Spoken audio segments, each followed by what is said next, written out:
श्रोताओं नमस्कार। आज रेडियो बूज एक नई तरह की शुरुआत करने जा रहा है। जैसा कि आप जानते हैं, रेडियो बूज अपने कार्यक्रमों में हमेशा नवीनता लाने का प्रयास करता है। हम लोग यहाँ गुड़गांव में हैं और आप जानते होंगे कि गुड़गांव और आसपास का क्षेत्र एक विशिष्ट संस्कृति के लिए प्रसिद्ध है और उस संस्कृति को मेवात की संस्कृति के रूप में जाना जाता है। जी, हमारा सौभाग्य है कि कलकत्ते से निकलने वाली पत्रिका सदीनामा ने मेवात की संस्कृति को लेकर एक महत्वपूर्ण अंक अपनी पत्रिका का प्रकाशित किया है और इस उपलक्ष्य में आज हम लोग यहाँ एकत्रित हुए हैं। हमारा सौभाग्य है कि हमारे बीच हमारे रेडियो के डायरेक्टर डॉक्टर मुकेश गंभीर उपस्थित हैं। बहुत बहुत धन्यवाद। और इसके साथ साथ मेवात की संस्कृति के स्वनामधन्य बहुत बड़े लेखक भगवान दास मोरवाल जी हमारे बीच हैं। मोरवाल जी के परिचय में मैं कुछ बातें जरूर जोड़ना चाहूंगा। जरूर। लगभग आधा दर्जन से अधिक उपन्यास, काला पहाड़ जो मेवात की संस्कृति को लेकर पहला उपन्यास, पहला दस्तावेज कह सकता हूं मैं उसे, दस्तावेज जो लिखा वो आप ही ने लिखा।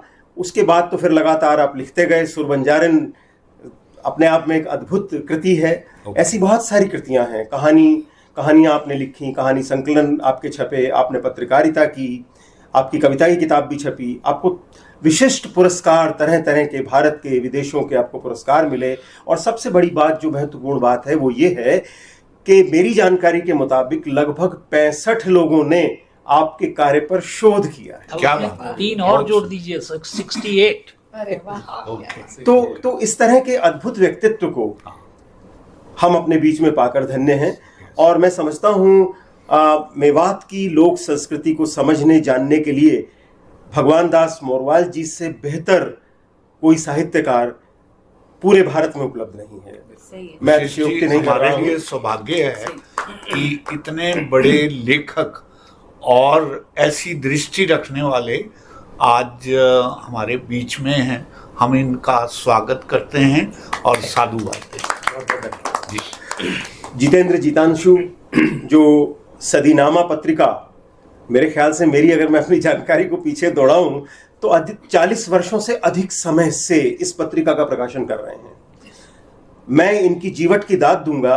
मुझे 1984 का कलकत्ता याद आता है, जब पुस्तक मेले में एक मेज बिछाकर उस पर सदीनामा की कुछ, उस जमाने में टेबलॉइड किस्म के का छपता था, हाफ पेज का अखबार छपता था। उस जमाने में उस हिम्मत के साथ इस अखबार को ये लोग चला रहे हैं। और उस जमाने में कई बार तो हम मजाक में कहा करते थे कि ये हमारा जो टेबल है ये कब पूरे एक उसमें पंडाल में पूरी उस फॉर्म में आएगा।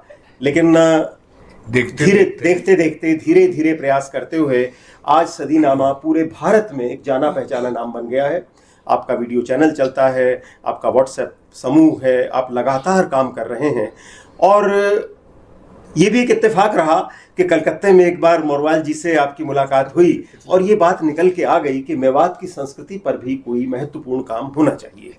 और बस उस क्षण भर के निर्णय ने इस पत्रिका को, इस अंक को हमारे आपके बीच में पहुंचा दिया।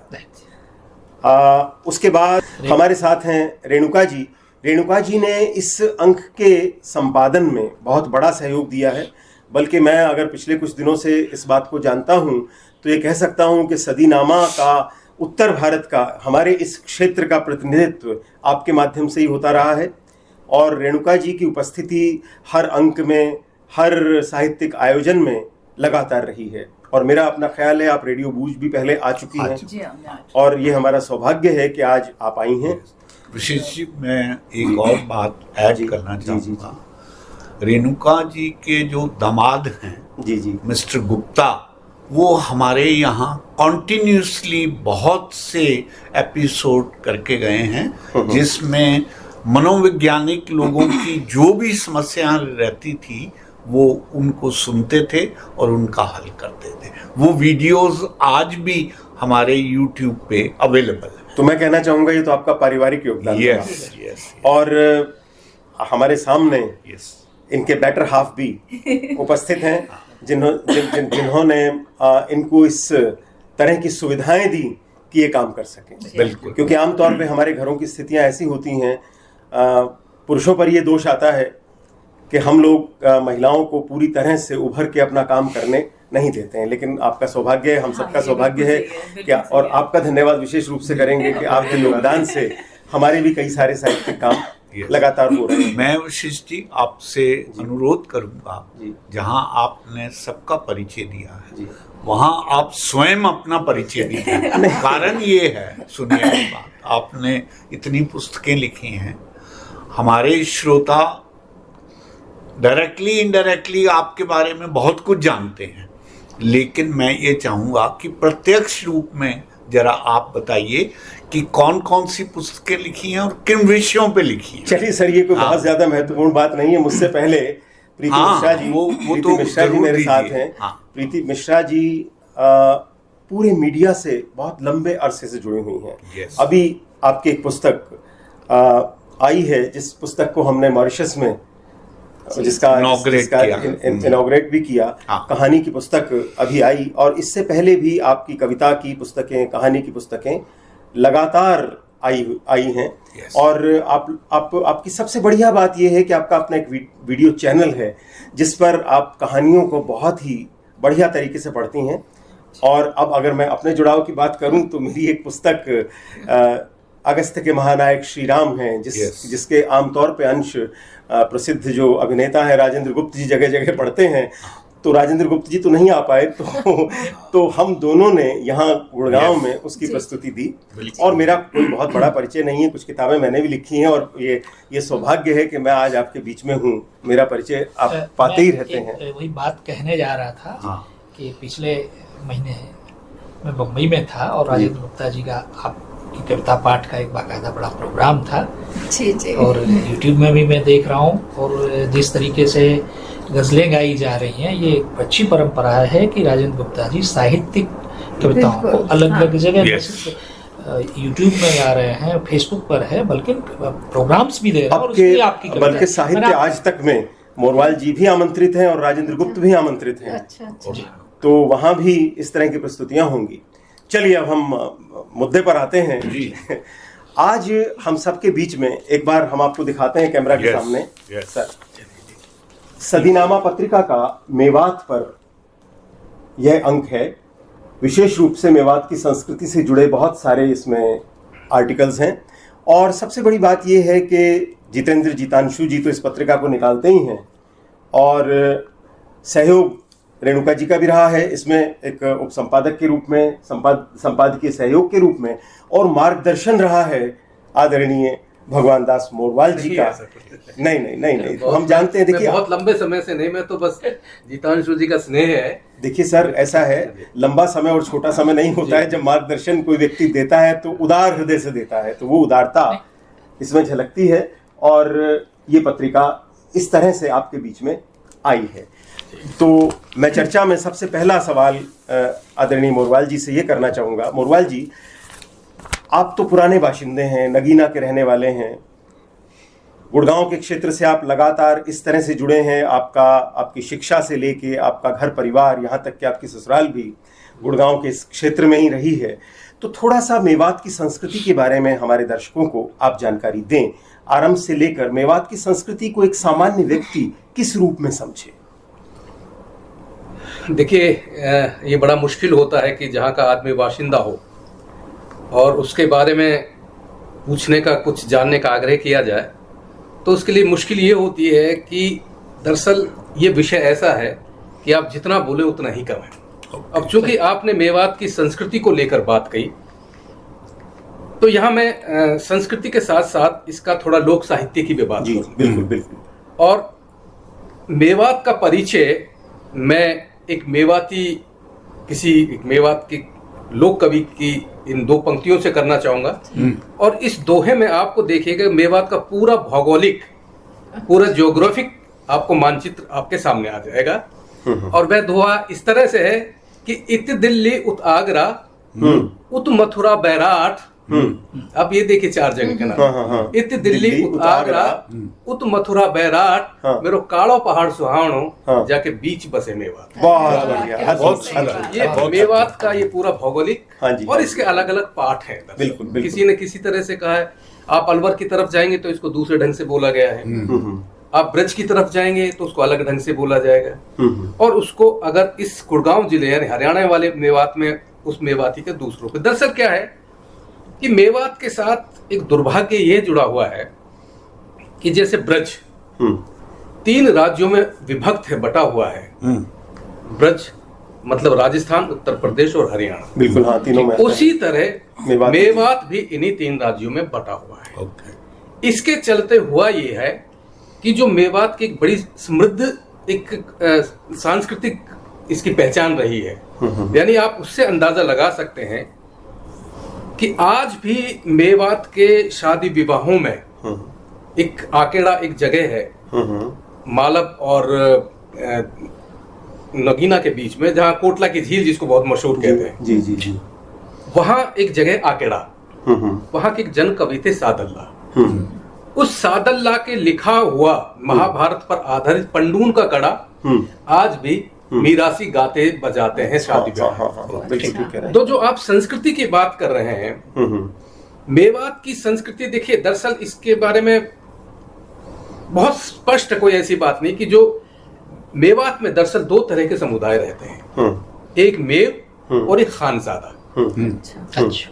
मेवों के बारे में ये कहा जाता है कि इनका निकास मीणाओं से था, और खानजादा वो लोग थे कि जो फिरोज शाह तुगलक के वक्त में जो 2 भाई थे, थिनपाल थिनगढ़ के थे, वो थिनपाल राजपूत थे, 2 भाई थे समरपाल और शौकरपाल जी। उन्होंने फिरोज शाह तुगलक के समय में, आपने दिल्ली में एक जगह सुनी होगी चिराग दिल्ली, चिराग सुनी। तो ये जगह जो है जी, नसीरुद्दीन शाह चिराग दहलवी साहब के खानखा थी वहाँ, और वो अवध के थे दरअसल, वो उनके शिष्य थे दोनों भाई। तो उस वक्त ये इलाका ऐसा बड़ा बीहड़ तो अभी भी है, अब तो खैर थोड़े से दिनों के बाद ही है, वरना मेवात को तो काला पानी ही इसी वजह से कहा जाता है। यानी आपको सुनकर हैरानी होगी कि हरियाणा में मेवात को काला पानी कहा जाता है। बिल्कुल ठीक है। और ये धारणा इस तरह मतलब इस कदर कहना चाहिए कि लोगों में भरी हुई है कि अगर हरियाणा में किसी सरकारी कर्मचारी को सजा देनी होती है तो उसका तबादला या ट्रांसफर मेवात में किया जाए, या नारनौल या मेवात। लेकिन जो एक बार मेवात चला जाता है और जो वो वहां का वो माहौल देखता है, वो आसानी से वापस आने की कोशिश भी नहीं करता है। तो ये जो मेवात का जो मैं कहता हूँ, एक तो हम जब कहते हैं कि मिली जुली संस्कृति, गंगा जमुना तहजीब, मैं इससे बड़ा शब्द इस्तेमाल करता हूं मेवात के लिए, मिश्रित संस्कृति है। मिश्रित का मतलब ये है कि आप किसी चीज को अलग करके नहीं दे सकते। यह अलग बात है कि कुछ इतर कारणों से मेवात को लेकर जिस तरह से नैरेटिव बनाया जा रहा है, उसका नुकसान मेवात को तो खैर क्या होना है, उसका तो जो नुकसान है, लेकिन उस नैरेटिव का नुकसान ये है कि एक समुदाय विशेष को, मतलब मेव कौम जैसी, इसके बारे में कि चंपारण के एक अधिवेशन में गांधी जी ने ये कहा था कि अगर मेव जैसी बहादुर और कहना चाहिए कि निडर कौम पूरे मुल्क में पैदा हो जाए तो हम इस देश को 24 घंटे में आजाद करा सकते। क्या बात। और शायद उसी देशभक्ति का ये परिणाम था कि जब पार्टीशन में जब बंटवारा हुआ था, तो जिस तरह से पूरे देश भर से का मुसलमान पाकिस्तान जा रहा था, तो इस मेवात से भी लोग, यानी मैं इनको एक तो माफी चाहूंगा, मैं मुझे मुसलमान कहते हो बड़ा अजीब सा लगता है, मैं इनको मैं भी कहता हूँ, ठीक है मुसलमान, सबको धार्मिक आचरण सब है, लेकिन मैं भी कहते हैं मुसलमान जैसे कहता हूँ, मेरे दिमाग जहन में कोई दूसरी तस्वीर उभरती है। तो जब ये पार्टीशन में जा रहे थे, तो गांधी जी ने निजामुद्दीन के पास, वहां इनका कैंप था, इनके हालात देखे, तो उन्होंने पूछा कि भाई ये कौन है, कहने लगे ये मेवात के लोग मुसलमान हैं और ये पाकिस्तान जाना चाहते हैं। तो उन्होंने उसी वक्त गोपीचंद भार्गव, उस वक्त यूनाइटेड मतलब पंजाब था, हरियाणा तो बाद में बना है, उनको भेजा और इनको रोका। और यहाँ से आप थोड़ी दूर जाइए, सोना के बाद जो पलवल कुंडली रोड है, उसके बाद उसके साथ एक गांव है रेवासन, उसके बाद एक घासेड़ा गांव है जिसको कि घासेड़ा गांधीग्राम कहते हैं हम लोग। वहां मेवों को रोका गया और उसके बाद आज फिर वो मेव नहीं गए, इसलिए आप मेवात में जाएंगे, ज्यादातर मेव परिवारों की आधी रिश्तेदारी पाकिस्तान में है और आधी हमारे भारत में। कुछ चले गए, चाचा ताऊ मामा फूफा। इसके अलावा एक चीज और मैं जो कहना चाहूंगा खानजादाओं को लेकर, हसन खां मेवाती का नाम बिल्कुल बड़ा प्रसिद्ध आपने सुना होगा और मेवात की पहचान भी वही है। खानजादा थे वो। खानजादा दरअसल क्या था कि एक लक़ब था जिसको हम कह सकते हैं कि एक खिताब, तो ये अमीर तैमूर ने दिया था इनको। जब फिरोज शाह तुगलक के वक्त में जो समरपाल ने जब इस्लाम कबूल किया था तो उन्होंने समरपाल को, बहादुर नाहर खां नाम था उसका, बहादुर नाहर खां को उन्होंने कहा कि मैं आज से आपको खानजादा कहना चाहता, एक पूत के लक़ब दूंगा। मतलब खान और जादा माने एक उच्च कुल में पैदा हुए लोग। तो खानजादाओं की जो जीवन शैली है वो मेवों से बिल्कुल अलग है।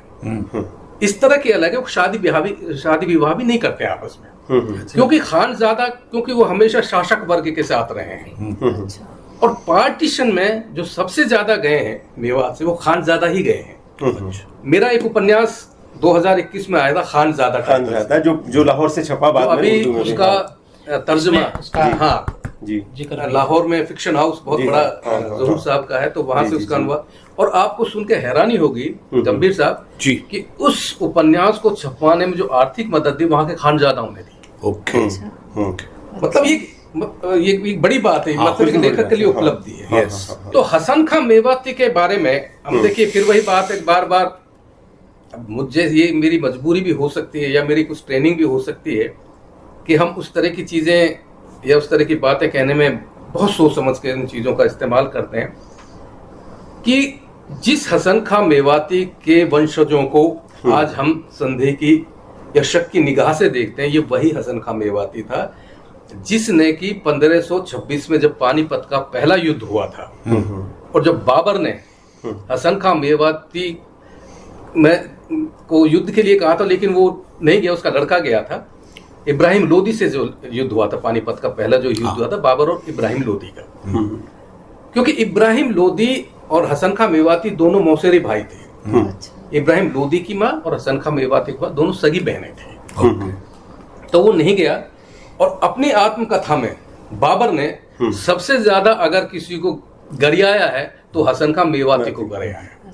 तो उसके बाबरी नाम से बाबर जी ने आत्मकथा जिक्र, और उस आत्मकथा में मजेदार है ये जो कोटला की झील है इसका बहुत विस्तार से वर्णन है। ये बिल्कुल ये नूह के पास जो है। तो उस जब अगले साल 1527 में जब खानवा का युद्ध हुआ था, तब एक बार फिर बाबर ने उसको पेशकश भेजी कि हसन खां मेवाती को आपको मेरे साथ मिलकर राणा सांगा के खिलाफ जंग करनी है। लेकिन बाबर ने, हसन खां मेवाती ने बिल्कुल ब्लंट ही मना कर दिया कि मैं आपका साथ नहीं। तो उसी खानवा की जंग में वो शहीद भी हुआ। और एक चीज और मैं जो अपनी बात खत्म करूंगा बहुत महत्वपूर्ण है क्योंकि साहित्य से जुड़ी चीजें हैं। बहुत कम लोगों को पता है कि जो ब्रज के बहुत बड़े कवि हुए हैं अब्दुल रहीम खान, उनकी जो माँ थी सलीमा बेगम, वो इसी हसन खां मेवाती के चचेरे भाई जमाल खां की छोटी बेटी थी। तो इसलिए हम अब्दुल रहीम खाना को ब्रज का तो कहते ही हैं, हम मेवाती का भी कहते हैं क्योंकि संस्कार जो है घर में आधे से ज्यादा तो माँ के ही आते हैं। मेरी माँ ब्रज की है। और ये जो पूरी बेल्ट है ना, ये जहाँ हम बैठे हुए हैं, यहाँ की जो मेवाती है इसको कठेर मेवाती कहते हैं। अलग अलग रूप है इसको, जैसे आप बहरोड की तरफ जाएंगे वहां अलग उसका रूप है, राजस्थान में अलग है। तो कठेर का मतलब जिस मेवाती पर ब्रज का असर है। तो इस तरह से जो अब्दुल रहीम खाना हसन खां मेवाती का एक तरह से नाती आप कह सकते हैं। और जब अकबर ने एक दूरदर्शिता दिखाते हुए रहीम का निकाह जब महाबानों से किया, क्योंकि महाबानों की माँ एक तरह से बैरम खां के खिलाफ थी, बिल्कुल षड्यंत्र जितने थे जी, महाबानों की माँ ही उसमें मुख्य थी। तो उसको ये लगा कि इसको कैसे पाटा जाए इनकी दुश्मनी को। तो अकबर ने उसकी बेटी को महाबानो का निकाह रहीम से कराया। ओके। जब उसका निकाह हुआ तो 2-4 दिन के बाद ही महाबानो ने उससे एक सवाल किया रहीम से कि मिर्जा, उसको मिर्जा भी कहते हैं, कि मिर्जा तुम्हारी इतनी अच्छी जबान कैसे है? तुम फारसी भी बहुत अच्छा बोलते हो, संस्कृत पर भी तुम्हारा अधिकार है, ब्रज पर भी से। तो उसने कहा कि मैं आधा हिंदू और आधा मुसलमान। आधा मुसलमान तो समझ में आता कि बैरम खां का पुत्र था, लेकिन आधा हिंदू तब वो बताता है कि मेरी माँ मुसलमान राजपूत की बेटी है। मतलब खानजादों को मुसलमान राजपूत भी कहा जाता है। तो हसन खां मेवाती की उस परिवार से मैं, तो इसलिए मैं आधा हिंदू और आधा मुसलमान। तो मोटा मोटा अगर मैं कहूँ जी, कहने को बहुत सारी बातें हैं। तो इन सब चीजों से हम मेवात की जो कला, उसका जो सांस्कृतिक पक्ष है, यानी अभी भी मैं आपको बताऊं, अब तो कुछ दिनों से कम हुआ है, ये हमने अपने बचपन में देखा है जी जी, कि मेवों के जो अपने रीति रिवाज थे वो हिंदुओं से बहुत करीब के थे। हाँ, जाहिर है। जैसे भात लेना, आज भी वही वैसे भात लिया जाता है जैसे हम उत्तर भारत में भात लेते हैं। और वो दृश्य तो हमने अपनी आंखों से देखा कि जैसे हिंदुओं में शादी ब्याहों पर चाक पूजा जाता है, मेवों में भी उसी तरह से चाक पूजा जाता है। और हमने ऐसे ऐसे दृश्य देखे, एक तरफ हिंदुओं की औरतें चाक गाना गा तो चाक पूजने, दूसरे मेवों की औरतें चाक पूजने के लिए आ रही हैं। वही कलावा धागा स्वास्थ्य की उस तरह से करना, ये दरअसल पिछले कुछ वर्षों से बहुत तेजी से, उसके कारण मैं बताऊंगा अगर आगे मौका मिला जी, तो क्यों मेवात धीरे धीरे जिस तरह से अब वो मेवात नहीं रहा जैसा मैंने काला पहाड़ में दिखाया था। क्योंकि मुझसे अक्सर एक सवाल पूछा जाता है कि अगर आज आप काला पहाड़ लिखोगे तो क्या वो काला पहाड़ वैसा ही होगा जैसे पहले था? तो मैं कहा कि नहीं, ऐसा बिल्कुल नहीं। चलिए, बहुत हमको महत्वपूर्ण जानकारी बिल्कुल मेवात की संस्कृति को लेकर, साहित्य को लेकर, इतिहास को लेकर हमें बहुत अद्भुत जानकारी मिली। और मैं समझता हूँ हमारे दर्शक, हमारे श्रोता जो इस कार्यक्रम को सुन देख रहे हैं, वे इससे लाभान्वित होंगे। अब अगला सवाल जितेंद्र जीतांशु जी से मैं पूछना चाहूँगा, आप इतनी लंबे समय से सदीनामा को निकाल रहे हैं, आपने बहुत सारे प्रयोग किए हैं, पुस्तकें भी आपने छापी हैं, थोड़ा सा अपना अनुभव आप इस विशेषांक से जुड़ा हुआ हमारे दर्शकों को, हमारे श्रोताओं को बताएं। सभी को नमस्कार। जैसा कि आपने जिक्र किया कि इस विशेषांक को निकालने की योजना हमारी कैसे बनी जी, और उस योजना के बाद में मैं अलवर आया जी, और तय किया कि अब हमें एक सेमिनार करना है और बजाय फोन पे बात करने के अलग अलग फील्ड के लोगों को एक साथ यहाँ बुला लेना है। तो उसमें हमने साहित्य के लिए मोरवाल साहब से आग्रह किया कि 2 किताबों को, उपन्यासों को फोकस किया। सन्नू मेवाती, लॉर्ड सन्नू खां मेवाती, उनकी रचनाओं पर बात की। नानक नवीन को बुलाया जो बहुत अच्छे गीतकार हैं, मेवात के अच्छे हैं। तो ऐसे करके सेमिनार में हमें अलग अलग एंगल हमें समझ में आए। समझ में आए का मतलब है कि संस्कृति पर भी बात हुई, साहित्य पे भी बात हुई, और अभी जो बातें मोरवाल साहब ने कही उसका कई गुना उस दिन लोगों ने बताया। तो फिर हम लोगों ने तय किया कि जब इतनी बात हुई और इतनी मेहनत हुई है तो क्यों नहीं इन सारी चीज़ों को डॉक्यूमेंटेशन करें। तो जो बात हम जगह जगह बोल लो कह रहे साहब कुछ बताइए। तो फिर हमने इस की योजना बनाई, और योजना बनाने के बाद जो चीज़ें वहाँ कही गई वो तो ली ही, इसके अलावा इस बीच में जो नई नई चीज़ें आई हमने इसमें इनकॉर्पोरेट की। और करते समय मुझे जो ये महसूस हुआ कि मैं उस महसूस को इसलिए बोल रहा हूँ मैं कि आप थोड़ा से कबीर पर आए, रहीम पर आए, और जस्ट 1500 किलोमीटर दूर बांग्लादेश की तरफ चले जाएं जहाँ लालन फकीर है। तो लालन फकीर ने जो बातें कही वो कबीर की दूसरा माने पार्ट 2 अगर कबीर होते वो है। बंगाल का कबीर ही कहते हैं लालन, बंगाल का कबीर। और बंगाल के कबीर जो बाउल गीत लिखे उन्होंने। तो मैं बांग्लादेश में गया लालन फकीर पे काम किया, तब मुझे ये समझ में आया कि जो इंटरनल भारतीयता का जो ताना बाना है वो आप है, दिखता है, और उस पर ये जो तमाम हजारों लोग अलग अलग भाषाओं में कहानियां, कविताएं, उपन्यास लिख रहे हैं, यही लोग बचाए हुए हैं। और मुझे सारी चीजें वैसी की वैसी मेवात में लगी। देखिए, मेवात और बांग्लादेश के बीच की दूरी, भाषा की बहुत दूरी बड़ी दूरी है, देख लीजिए। लेकिन मुझे लगा कि नहीं, ये ताना बाना एक है, और इस ताने बाने को लोगों को बताना चाहिए। ये तो एक प्रयास है, और इसके बाद इससे दूसरी चीजें लिखी जाएंगी, दूसरे बात होंगे। अब जैसे आपके यहाँ एक नए फॉर्म में ये बात आ रही है, और ये फॉर्म तो ऐसा है कि ये सालों साल तक जब चाहो आप YouTube देख लो, ये तो उपलब्ध रहेगा, पूरी दुनिया देखेगी।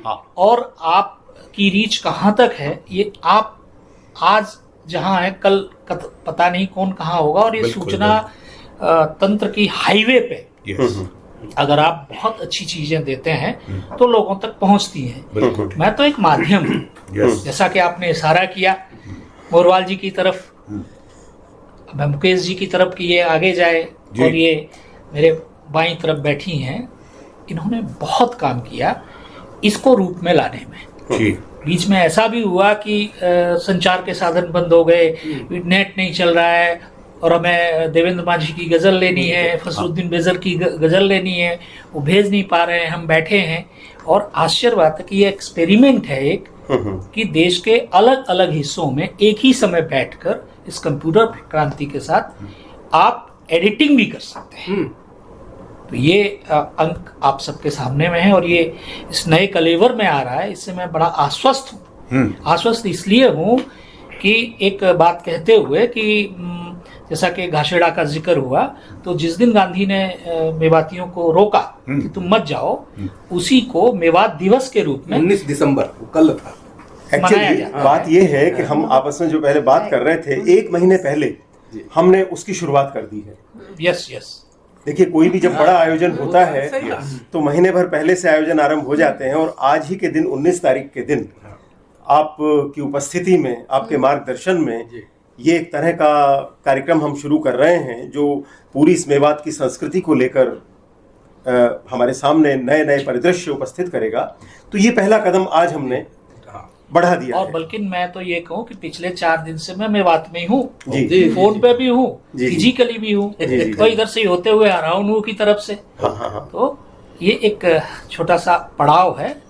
मैं आपके दर्शकों को धन्यवाद भी दूंगा कि एक नए रस की तरफ, नए साहित्य की तरफ, नई तरफ इशारा है। और इस बहाने जो अनसुनी आवाजें हैं, अब देखिए मेवात ता को, जैसे अगर सामने वाले ने ध्यान से नहीं सुना, बोले मैं राजस्थान के मेवात में गया, तो ता नहीं सुनता, वो बोलता मेवाड़ गए थे। अच्छा हाँ, मेवाड़ गए थे। बहुत लोगों के भ्रम है। तो ये जो सामूहिक जो संस्कृतियां हैं, इन पर बात होनी चाहिए और देश भर में होनी चाहिए। बिल्कुल।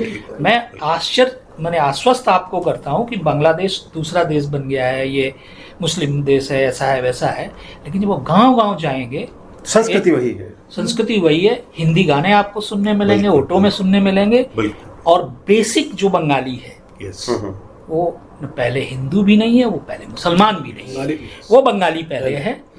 इसलिए है कि बांग्लादेश की जो राष्ट्रगीत है वो रविन्द्रनाथ का लिखा हुआ है, और उनके आइकॉन्स, और रविन्द्रनाथ पर आज की तारीख में सबसे मौलिक जो रिसर्च का वर्क है वो बांग्लादेश में होता है।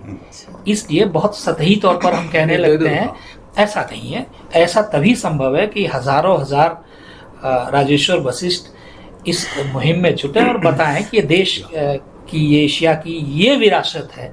वो नहीं है कि आपने कहा कि एक लाइन में आप इधर चले जाओ, उधर चले जाओ। शुक्रिया जीतांशु जी। अब मुझे लगता है कि हमें संपादकीय सहयोग देने वाले व्यक्ति के बारे में भी थोड़ा सोचना चाहिए। रेणुका जी का योगदान बहुत महत्वपूर्ण रहा है, और ख़ास तौर पे जैसा आपने बताया कितनी तरह की तकलीफ़ें आई, बीच में कोरोना आया, कई तरह से संचार माध्यमों में दिक्कतें पैदा हुई।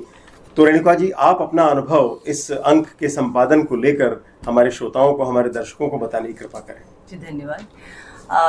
पहले तो गंभीर साहब को मैं बहुत धन्यवाद दूंगी कि हमारी पत्रिका सदीनामा को एक नया प्लेटफॉर्म मिल रहा है जहाँ से हमारी बात बहुत दूर तक जाएगी जी। और बहुत सारी बातें तो मोरवाल साहब जी बता चुके हैं, जितांशु जी भी बहुत कुछ बता चुके हैं। जहाँ तक सदीनामा को लेकर के और इसके सह संपादन को लेकर के मैं बात कहूँ तो पहली तो मेरे लिए सब बहुत बड़ी खुशी की बात थी कि मैं मेवात के इस विशेषांक से और इस कार्यक्रम से जुड़ रही थी, क्योंकि ये विषय एक ऐसा विषय था जिसको बहुत से लोग नहीं जानते। बहुत से लोगों से, जैसे अभी आप भी कह रही थी कि मैं बिल्कुल अनजान हूँ, ऐसे बहुत से लोग अनजान हैं, बहुत से राज्य अनजान हैं। तो हमारी पत्रिका का एक एम है, ये सदीनामा का एक एम है कि हम उन चीज़ों को, उन विषयों को उठाएं जिससे बहुत से लोग अनजान हैं, जो डार्क में हैं, और इसको जानना मेरे ख्याल से बहुत ज़रूरी है सबको, क्योंकि ये जो कल्चर है, मेवात की कल्चर है, जैसा मोरवाल जी ने बताया और जैसा मैंने काला पहाड़ में पढ़ा और उसके बाद मैंने स्टडी किया इसको मेवात अंक लाने के लिए, तो मैंने पढ़ा कि एक बहुत रिच कल्चर थी जहाँ पे बहुत अच्छाइयाँ थी, जहाँ पर जैसे आपने कहा गंगा जमनी तहजीब थी, वहाँ पर हिंदू मुस्लिम शब्द नहीं था, वहाँ पे मेवात का कल्चर था, मेओं का कल्चर था, वहाँ समृद्ध कल्चर थी कि हम एक दूसरे के साथ गाते थे, बन्ना बन्नी गाते थे, हम शादियों के गाने गाते थे, जन्म के गाने गाते थे। वो धीरे धीरे अब दूसरी दिशा में जा रही है। तो जब कोई चीज़ दूसरी दिशा में जाने लगती है तो मेरे ख्याल से साहित्य और पत्रिका का ये एक दायित्व होता है कि उन विषयों को लेकर के सामने आए। बिल्कुल, जरूरी नहीं है कि कोई चीज टूट रही है, कोई चीज खराब हो रही है तो हम उसको टूटने दें या खराब होने दें। एक पत्रिका का, एक साहित्य का ये जिम्मेदारी होती है कि वो उन विषयों को लेके सामने आए जो टूट रही हैं चीजें, उन पे कुछ तो उनको सही करे। हो सकता है कि हमारी बातें पढ़ करके, हमारी बातें सुन करके, हमारी चीज़ों को देख करके जिन लोगों को ये लगता है कि ये चीज़ हमें अपोजिट डायरेक्शन में न जाना चाहिए, हम गलत ही जा रहे हैं, हो सकता है कि हमारे दिमाग में कि नहीं, हम इसको, हमारी इतनी रिच कल्चर थी तो हम क्यों इसके अलग से जा रहे हैं, हम क्यों नहीं इसको फिर से पकड़ते। या फिर कहीं वो लोग जो उनको विरोधी मानते हैं, हो सकता है कि उनमें ही कहीं से ये बात आए कि कहीं वो ही गलत हो रहे हैं। तो इस तरह से मूल्यांकन का समय है, आत्मनिरीक्षण का समय है, ये एक रेनेशन है। ये एक तरह से हर 100 साल पे कहते हैं कि एक रेनेशन होती है, तो ये एक तरह से रेनेशक मैं मानूंगी, जहां पर, क्योंकि जब कोई चीज बहुत विखंडित होती है, बहुत टूटती है, तो एक नया रूप हर चीज का पुनर्जन्म होता है, तो उसका और पुनर्मूल्यांकन भी उसका होता है।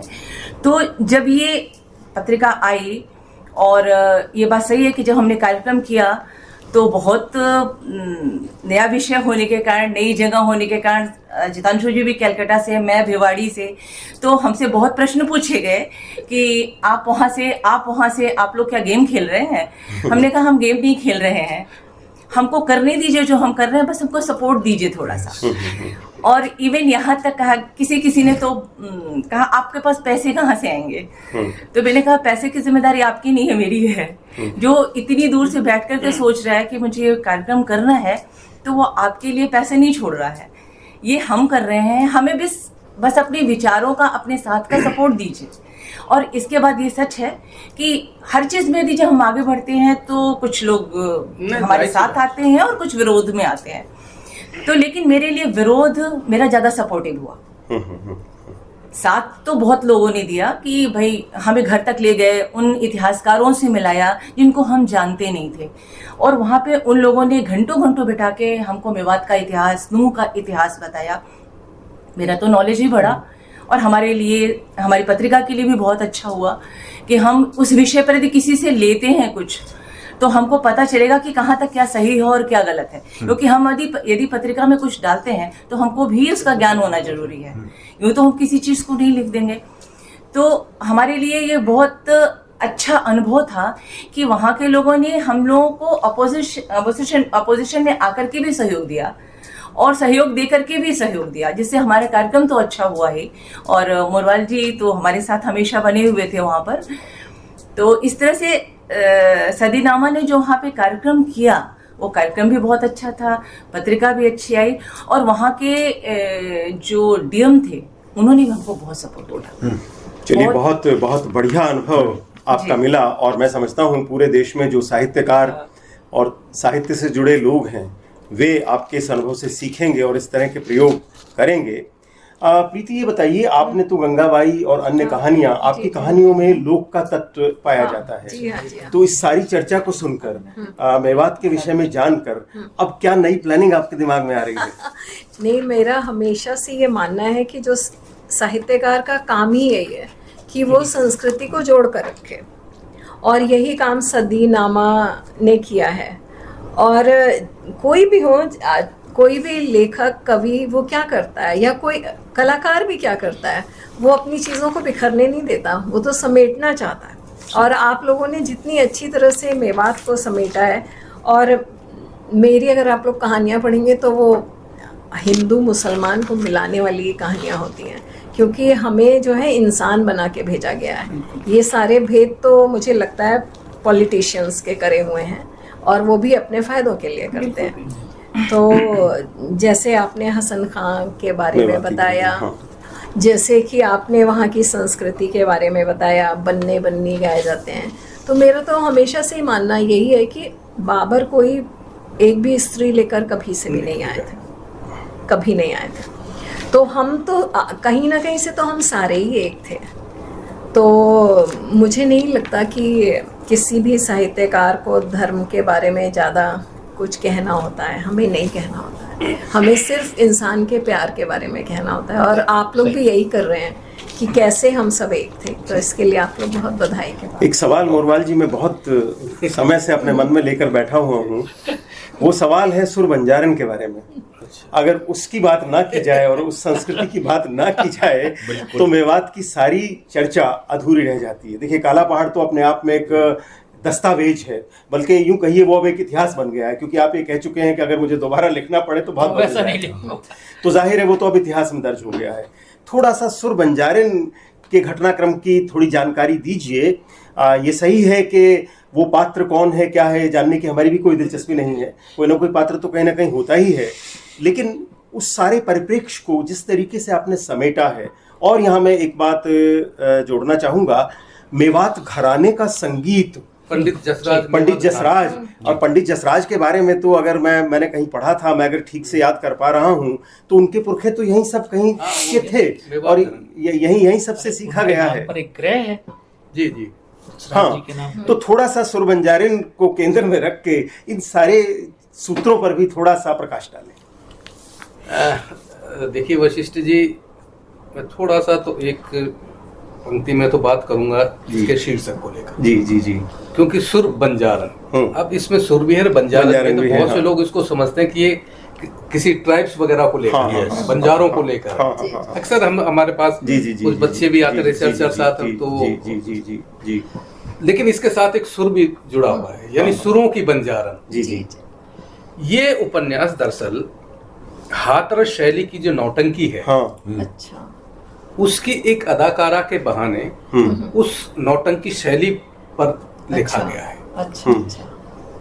हम सब जानते हैं कि नौटंकी की दो शैलियां हैं, एक हाथरस शैली और एक कानपुर शैली। जी जी, हाथरस शैली को बहुत कम जानते हैं लोग, कानपुर शैली को बहुत जानते हैं, और वो भी गुलाब बाई के माध्यम से।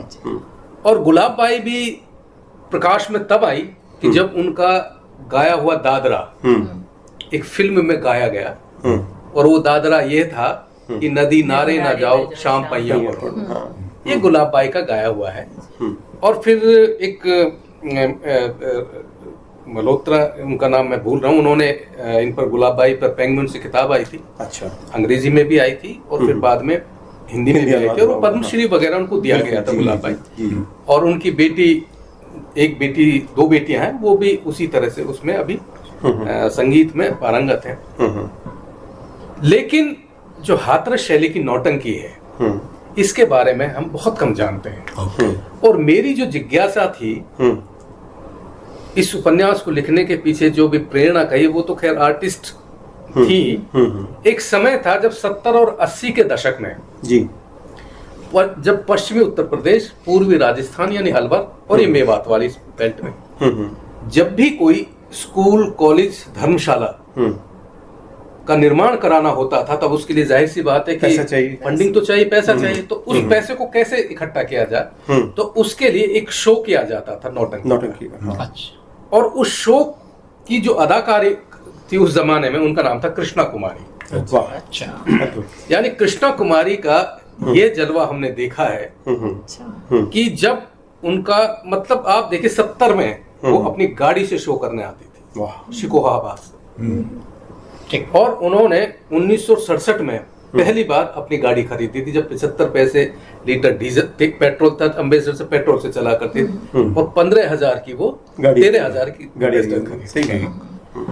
तो उनका जलवा ये था कि, और मेवात की जो अभी जो संस्कृति की बात आई ना, यानी जब ये पता चलता था कि कृष्णा जी का शो होने जा रहा है, तो आयोजक उनकी गाड़ी को घुमाते थे।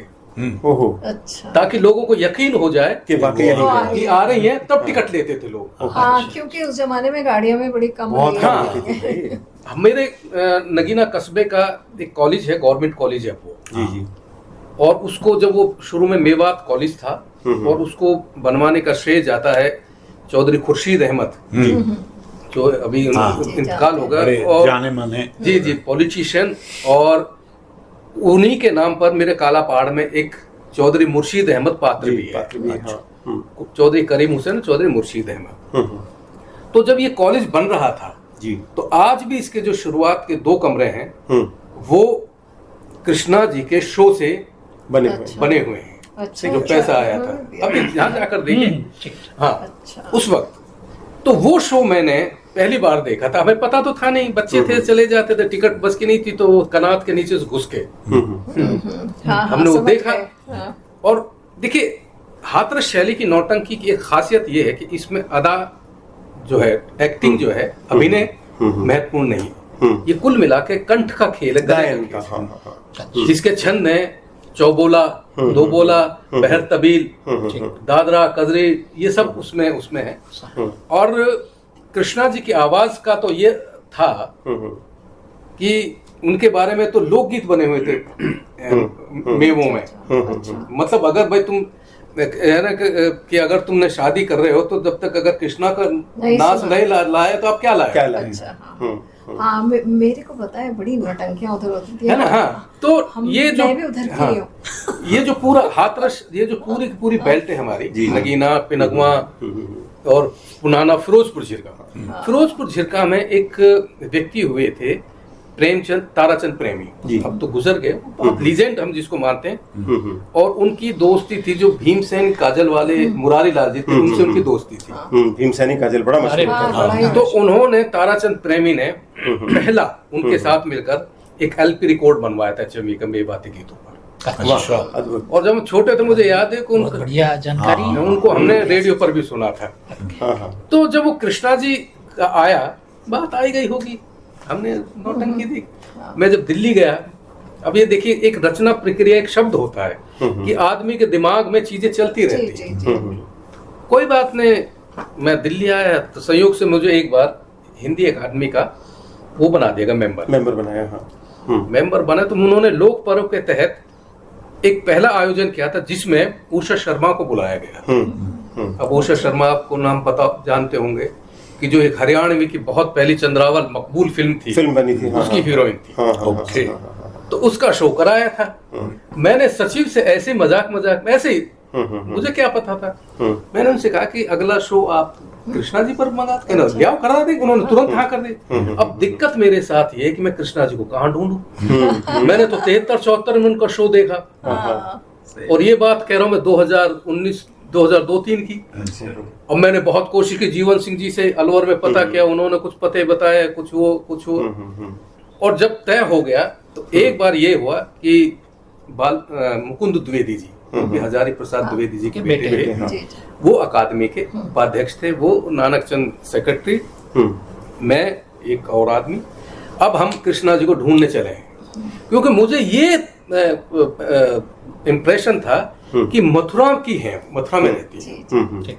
आज भी आप जाएंगे तो मथुरा के दिल्ली हाईवे रोड पर नौटंकी के छोटे छोटे आपको कंपनियों के वो मिले। मिलेंगे। हाँ, अब वो रामलीला करने लगे हैं, कुछ इस तरह काम करने लगे हैं, क्या पेट करें, भरने के लिए क्या पेट भरने करें। कृष्ण लीला आज भी हाँ, कितनी लीला, अच्छी हाँ, करते हैं। तो गजब। हाँ, वहाँ तो कृष्णा जी के साथ की तो वहाँ पता चला कि वहाँ तो है नहीं।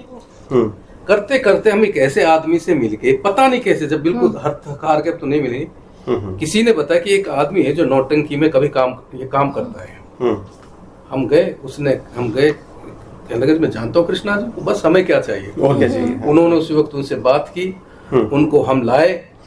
अब देखिए, वो नानक जी कहते हैं अक्सर, जो उसके सचिव थे, कि मोरवाल तो कृष्णा जी को देख के कहना रोया नहीं होगा ये, क्योंकि हमने उनका वो रूप देखा। बिल्कुल बिल्कुल बिल्कुल। यानी जब वो हरिश्चंद्र तारामती, अमर सिंह राठौर वो कर रही थी, जब वो शो जवान करती थी थे, झील हाँ। नक्काड़े की घूमक के, तो अब सच में हमारे लिए तो भाई हीरो है भाई, सही बात है, उसकी परिभाषा तो अलग थी। मतलब कहाँ टेंट में घुस के देखा था, कहाँ उसको- और कहाँ आमने सामने। 45-46 साल बाद हाँ, आपने अच्छा, उनके देखा। पति डॉक्टर, छोटे से कद को, शिकोहाबाद की रहने वाली है, शिकोहाबाद है। तो बात आई हुई, उनसे हो गया। पता नहीं मेरे मन में ऐसे ही था, मैंने किसी से, राजा राम भादु से मैंने कहा, तो जयपुर में एक हमारे दोस्त भरतपुर जी, कि यार ऐसा है, मेरी इच्छा है कि मैं नौटंकी पर कृष्णा जी को लेकर कुछ काम करूं। कहना गुरु करो, ये तो अच्छा है यार, तुम कर भी सकते हो। कहना हमने तो सब देखी है। मैंने कहा ठीक है। फिर पता नहीं क्या हुआ कि वो मामला वो पीछे हट गया, और 5-6 साल तक वो कुछ नहीं हुआ। जब मैंने 4 उपन्यास मेरे आ गए, हलाला आ गए, अब उसके बाद ये था अब किस पर लिखा जाए। तो एक दिन राजा राम बहादुर जी से ऐसी बात हो रही थी, उन्होंने कहा गुरु तुम्हारे उस उपन्यास का क्या हुआ जो तुम कृष्णा जी पर करने वाले थे। मैंने कहा यार वो तो मामला खत्म। कहना नहीं गुरु ऐसे कैसे होगा यार, करो।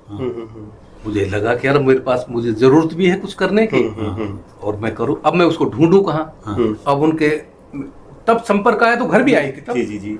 तो उसके बाद कोई पता नहीं, धीरे धीरे मैंने सारी डायरीज अपनी निकाली, और एक डायरी में उनका मोबाइल नंबर मिल गया। हाँ। अच्छा। उनसे बात हुई, उन्होंने कहा मैं दिल्ली आ रही, मेरा एक प्रोजेक्ट है कल्चर मिनिस्ट्री में, वो वर्कशॉप था।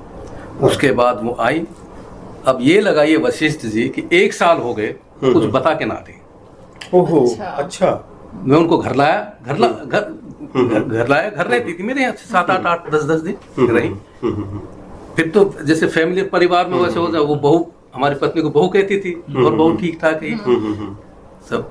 अब मैं उससे पूछूं तो वो बताए नहीं। इस बात को 1 साल हो गए। तो एक दिन मैंने उनसे, अब मैं टुकड़ों में पूछता और फिर नोट करता चुपचाप जाके। मैं यहाँ कहना चाहूंगा कि हमारा शौक देख और हमारा इंतजार देख, क्या बात है, क्या बड़ी बात बता रहे हैं जी सर। तो उसके बाद एक दिन मैंने उनसे पूछा, तो थोड़े से उनकी मतलब, अगर मैं मेरे सामने अगर मैं कहूँ तो रेणुका जी जैसी रही होंगी वो। सच में बता रहा हूँ, अगर आप तस्वीर देखें आप तो बिल्कुल। तो कोई बात नहीं, एक दिन मैंने उनसे ऐसे ही पूछ लिया, मैंने कहा आंटी आप में डॉक्टर साहब ने ऐसा क्या देख लिया कि जिससे आपने उनसे शादी कर ली, पहले शादी होते हुए। कहना अरे भैया पूछे मत।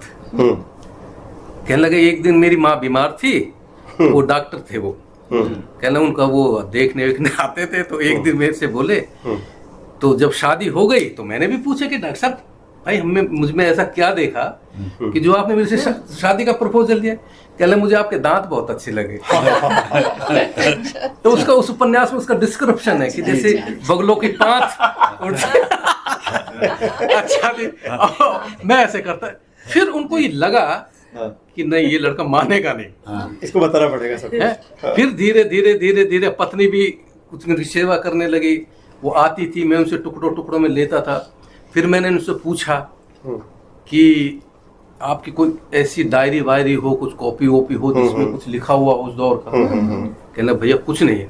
उनको जो प्रोजेक्ट मिला था उस प्रोजेक्ट के लिए उन्होंने 2 कागज सबमिट कराए थे वहाँ, जो कि 1967 और 68 में एक नागरिक अखबार निकलता था हाथरस से, दैनिक अखबार, तोताराम जी उसके संपादक थे।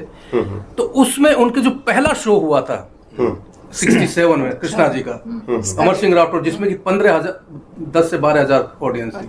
हाथरस की बहुत मशहूर कॉटन मिल, बिजली कॉटन मिल, मुझे सुधीश पचौरी ने एक बड़ी मजेदार बात बताई कि वो कॉटन मिल उत्तर भारत में ऐसी एक आध गिनी चुनी मिल में थी जिसमें कि रेलवे का लाइन जाती थी। अच्छा जी, अच्छा ट्रांसपोर्टेशन के लिए, ट्रांसपोर्टेशन के वहाँ से लिए। आता हो। हाँ बिल्कुल।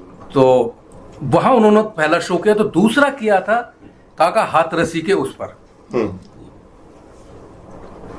उसमें लगभग 15,000। तो एक तो वो कटिंग मिली मुझे। फिर उसका मैंने सूत्र पकड़ा, फिर मैंने कुछ निजी जानकारी कारों के बारे में कुछ उस तरह। फिर उन्होंने बहुत सारे किस्से बताए कि हम शिवपुरी गए तो मैं शो करके अच्छा वो शो करके घर ही आती थी ज्यादातर। अच्छा हाँ। तो जो शिवपुरी से गुजर रही थी वो सब भुंड मुरैना वाला डाकुओं का इलाका, वहाँ डाकू और पुलिस मुठभेड़ मिल गई उनको। देखा ऐसे वही वही आपकी कहानी है, मैं यही तो कह रहा हूँ। मैं भी वही क्यों, और ये लोग कहते हैं तुम फिल्मी कहानी लिखती हो, अरे हमने जिया है। तो वो जो 2-3 दिन बाद गई होली के बाद, तो लोगों ने कहा कि तुम जिंदा हो। कहना क्यों? कहना हम तो समझ रहे तुम काम हो गया होगा तो डाकू। तो इस तरह के फिर उन्होंने बहुत सारे। फिर सबसे महत्वपूर्ण इसका जो पक्ष है वो ये है कि जो हाथरस शैली की नौटंकियों के जो टेक्स्ट है, जिसके की रचयिता पंडित नथाराम शर्मा गौड़ रहे हैं, नथाराम शर्मा गौड़, उन्होंने लगभग 200 नौटंकियां लिखी हैं। और उस आदमी की विद्वता का ये आलम है कि उसको फारसी, उर्दू और अंग्रेजी पर ब्रज तो खैर उनकी थी बिल्कुल बराबर का अधिकार। अद्भुत। तो उनके टेक्स्ट मैंने कोसी से ढूंढे एक बार। हम ऐसे ही कोसी जा रहे थे, मुझे दरअसल एक उपन्यास था मेरा, है दूसरा, बाबल तेरा देश। उसमें एक प्रसंग है कि जैसे गांव देहातों में शादी ब्याह होता है, वहाँ कुछ बलि का प्रसंग चल रहा है। अब बलि वली हो तो शराब वराब ना हो तो फिर काहे की बलि। तो वहाँ उसमें एक से कहा जाता है कि वो नौटंकी में भाई कुछ सुनाओ। तो हम बचपन में स्याहपोश की कुछ पंक्तियों को सुना करते थे। यानी पंडित नथाराम शर्मा गौड़ की नौटंकियां का ये आलम था कि लोगों ने उनको पढ़ने के लिए पढ़ना शुरू किया। जैसे आचार्य चतुर्सेन के बारे में कहा जाता है।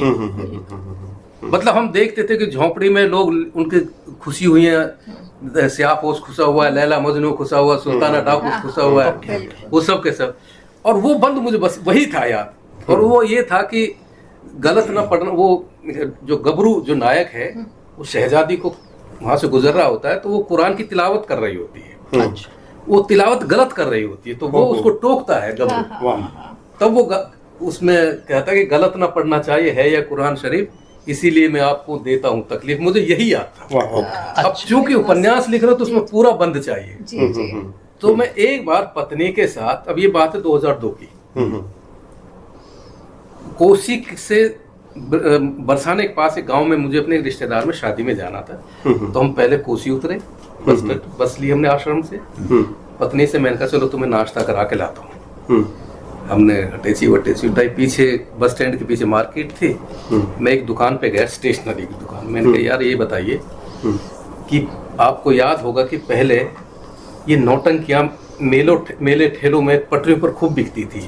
14-24 फॉन्ट में होती थी। हाँ, बिल्कुल। हाँ। तो कहना बाबूजी अब कहाँ मिलती हैं? अब कहाँ मिलती हैं? मैंने कहा यार फिर भी। कहना ऐसा का एक बराबर की दुकान है, इनसे पूछ लेना। बराबर की दुकान पर गया तो देखा कि वो कैसेट की दुकान थी, सपना कैसेट कंपनी। जीतांशु जी आप यकीन नहीं करोगे, पूरी की पूरी दुकान छोटे छोटे कैसेट्स के रेक्स उसमें बिल्कुल सजे हुए।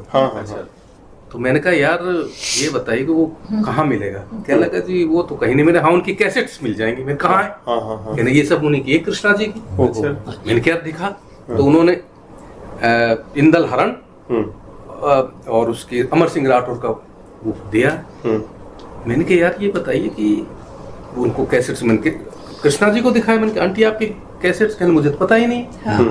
अब ये देखिए कि वो कैसेट्स कैसे बनाई गई। जब ये शो करने जाती थी तो रिकॉर्ड कर लिया जाता, तो लोग जब लाउड स्पीकर के नीचे टेप रिकॉर्ड रख के तब रिकॉर्ड करते थे और तब उसकी कैसेट बनाते थे। वो घूमने वाला था। आप ये देखिए कि लोकप्रियता का आलम देखिए उनका, मतलब कृष्णा जी का रिकॉर्डिंग करके कैसेट बनाई, मतलब किसी स्टूडियो में नहीं। हाँ। शो चलते शो से चलते।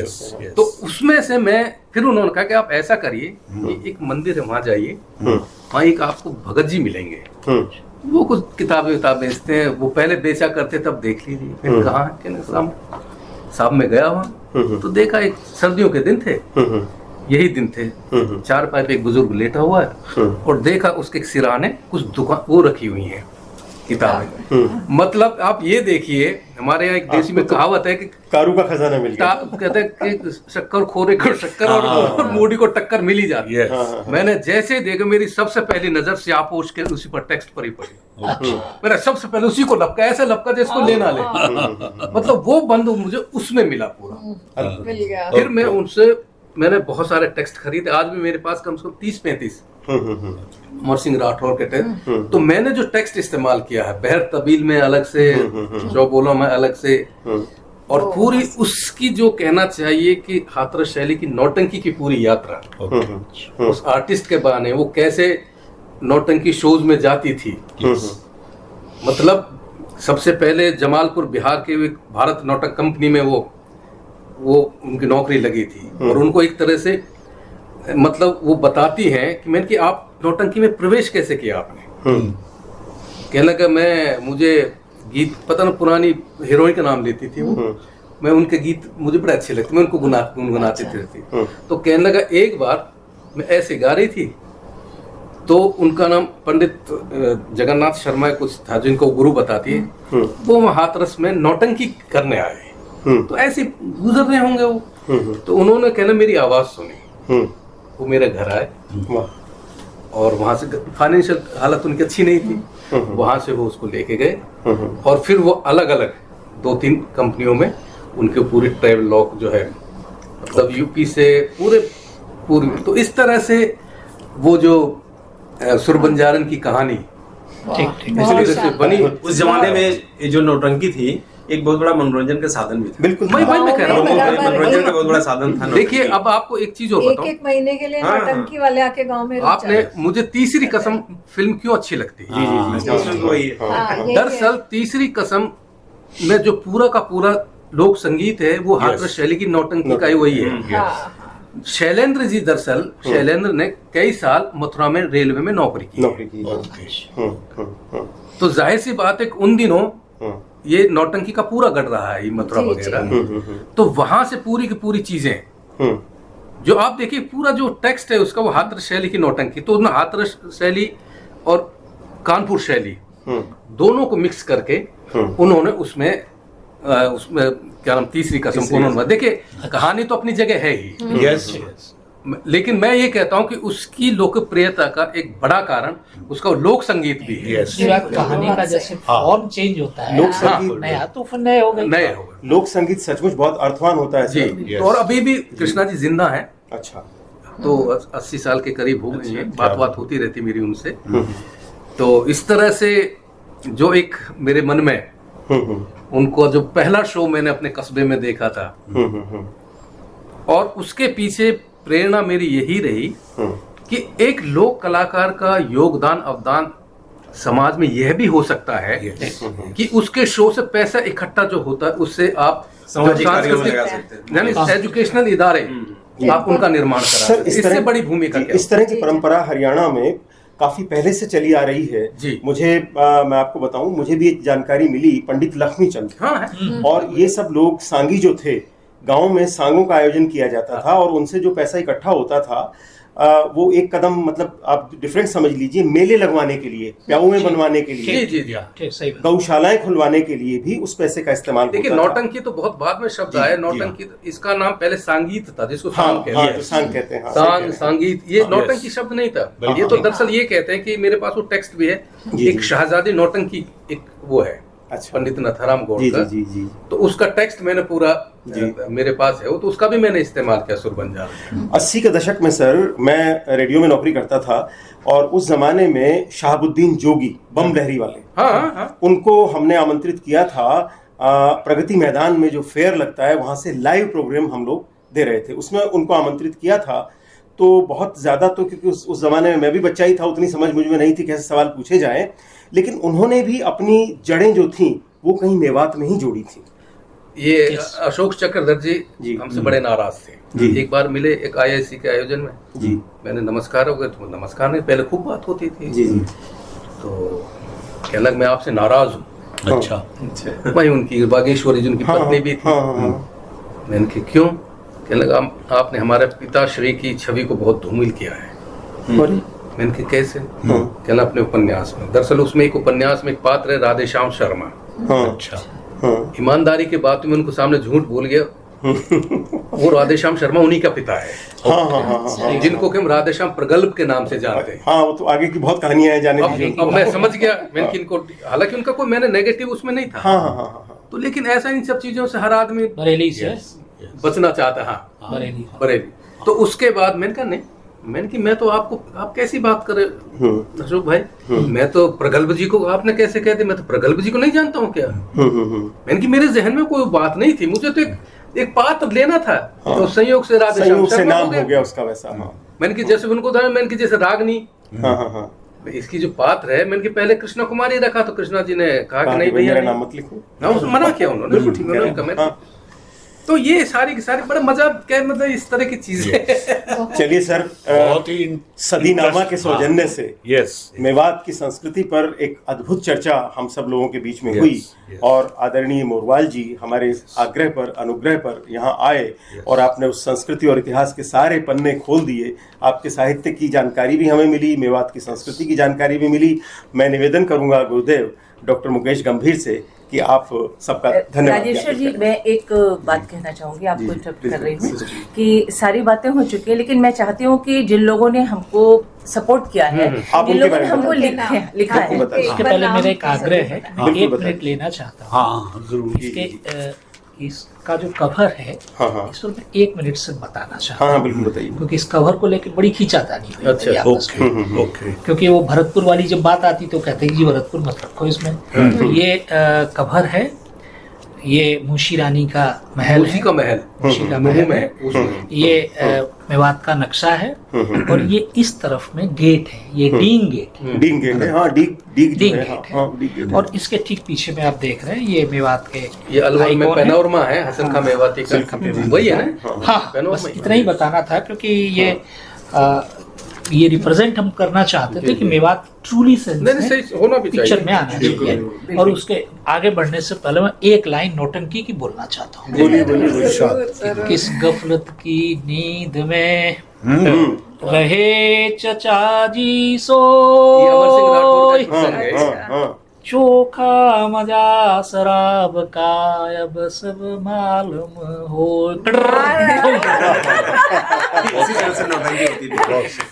अद्भुत। रेणुका जी, आप भी जरा कंट्रीब्यूटर्स के नाम बता दीजिए। मैं बता रही हूँ, इसमें जो इतिहासकार जिन्होंने लिखा है वो है सिद्दीक अहमद वेओ। इन्होंने मेवात के इतिहास को तबलीगी जमात और मेवात इन सबको मिला के लिखा है। हरिशंकर गोयल जी ने लिखा है इसमें। विवेक आर्य जी ने कहाँ चुके हम, इस तरह से लिखा है। और सिद्दीक अहमद मेव का ही है कि उन्होंने स्वतंत्रता आंदोलन और मेवात को लेकर के लिखा है। इसमें डॉक्टर जीवन सिंह मालवीय जो अलवर के, हाँ, वैसे जुरेड़ा के हैं, हाँ, वो भी नूह के हैं कहीं के, हाँ।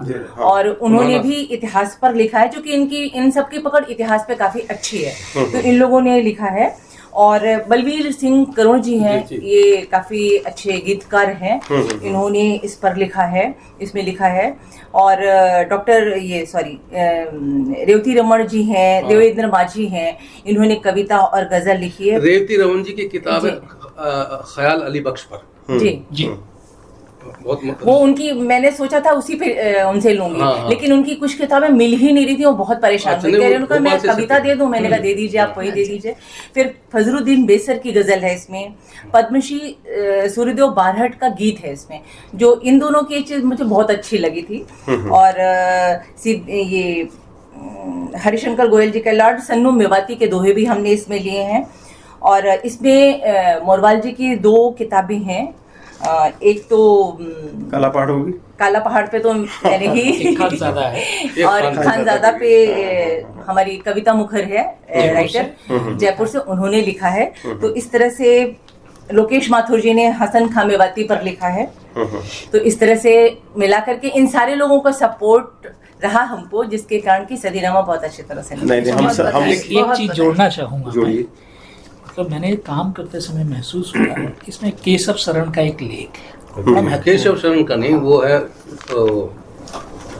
एनसीईआरटी में है शंकर शरण। शंकर सॉरी, हाँ, शंकर शरण। पुराने कम्युनिस्ट थे मुझे कभी। 2 लोग मिले जिन्होंने कहा कि आई लव अलवर जयपुर, हाँ, और वो कहीं पूरे प्रोग्राम में नजर नहीं आए। मैं जहाँ खड़ा था मुझे बैनर मिला, जहाँ मुझे जिस की जरूरत थी उन्होंने दी।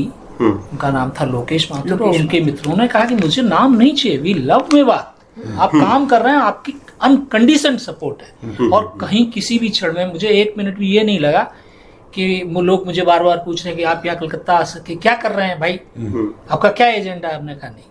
और ये मैंने धन्यवाद देता हूँ मैं कि भले ही उनका कहीं नाम चेहरा नजर नहीं आता है, लेकिन ऐसे लोग भी हैं जी। इस कमिटमेंट के साथ, तब मैं ये काम कर पाया। बहुत सुंदर। मैं 1 मिनट आपसे ज्यादा नहीं, कुछ सेकंड दूंगा। आप हाँ, कृष्णा जी की जी गाय हुई दीजिए, आपको हाँ, हाँ। सुना।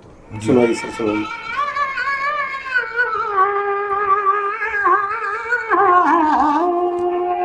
उन्हीं की आवाज है।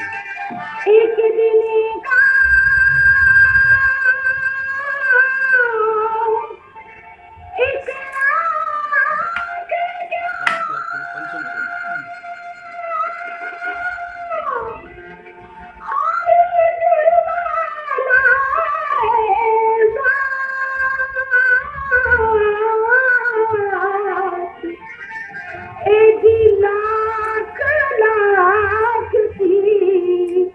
लाख लाख की बस मेरे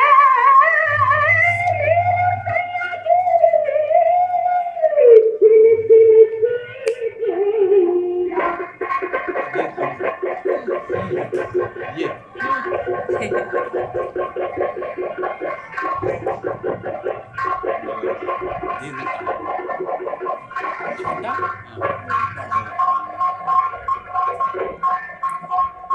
को नहीं नौटंकी दिखाई देती।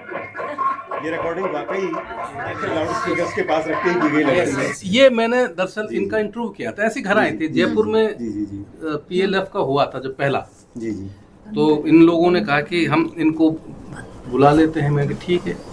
तो हमने तब इनको बुलाया तो ये घर पर मैंने इनकी अपनी मोबाइल से ही एक बातचीत की, और ये बैकग्राउंड में ओहो उन कैसेट्स को मैंने अच्छा, बैकग्राउंड में बजाया डाला। था। यार मुझे जितनी टेक्निकल नहीं, हाँ हाँ समझ गए। तो ये उनकी आवाज थी। ये बहुत एक सुंदर बढ़िया आवाज है। शानदार बातचीत हुई। yes. मैं डॉक्टर मुकेश गंभीर से निवेदन करूंगा कि आप इस आयोजन के संपन्न होने की स्थिति तक हमें लाते हुए आप सबका धन्यवाद ज्ञापित ऑनलाइन करें। वो उषित जी, करवा दो। सच बात ये है कि मैं आज इतना आत्म विभोर महसूस कर रहा हूँ कि इन सब हस्तियों को और सदीनामा मैगजीन को आप लाने के साधन बने हैं। इसके लिए तहे दिल से आपका आभार व्यक्त। देखिए, इन दोनों सज्जनों की और मैडम की बात सुन के मैं ये मानता हूं कि आदमी जिस पैशन को लेकर जिंदगी में जीता है, उसका जब जब भी मौका मिले उसको अव्यक्त करने में आदमी को चूकना नहीं चाहिए। आपने सदीनामा के माध्यम से, आपने पूरा उपन्यासों के माध्यम से जो जो बात व्यक्त की है, देखिए मैं अपनी 4 पंक्तियों में शायरी के अंदाज में क्या मैं उसको व्यक्त कर पाया हूँ? जरूर कहिए सर, कहा सुनाइए। सर स्वागत। कि मैं जज्बातों से बेईमानी कर नहीं सकता।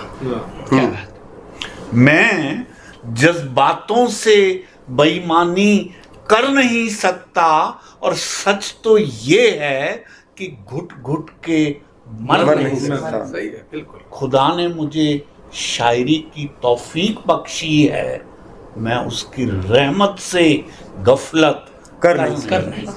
अद्भुत, अद्भुत। बिल्कुल तो जाहिर सी बात। सारे ये विद्वानगण साधुवाद के पात्र हैं, जिन्होंने अथक मेहनत के माध्यम से ये सब कुछ हमारे सामने लाया।